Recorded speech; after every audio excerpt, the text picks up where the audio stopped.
Hi, my name is Cody, and I'm so excited to share my trip to the Philippines. I haven't been home in almost 18 years. It's crazy to think about how time is such a vapor. It's here, and then it's gone. So much of life is about stuff and bank accounts, work and debt. Finally, I decided one day that I needed to find healing, and I knew I would find it with my family. So I booked a flight, I packed some bags, and I decided that 2024 would be the year that my life would change. But something told me that this wasn't just going to be a vacation. Very quickly, God revealed that this trip was going to be the start of a new mission. I spent some time in prayer asking God, what would He have me see in this time away? Time away from Wi-Fi, away from work, away from retail and restaurants. What story was I going to tell? What lesson was I going to learn? As soon as I got off of the plane, I was ready to hit the ground running. I come from the province of Pampanga, specifically Angeles City.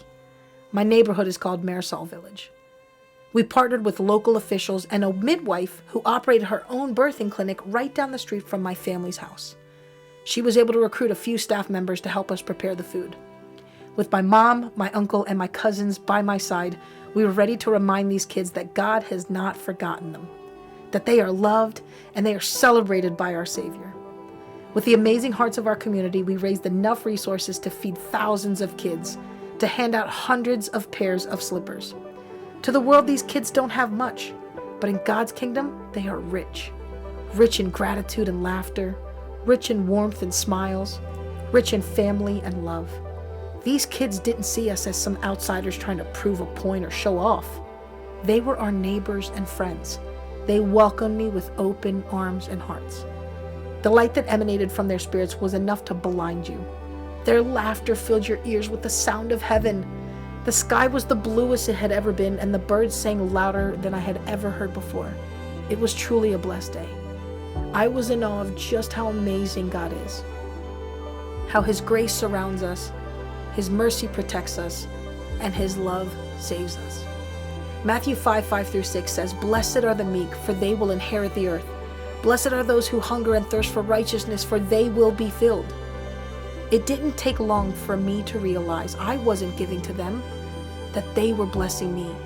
I realized that my understanding of gratefulness paled in comparison to their truth, that we take so much for granted, and I promised right then and there that I never would again.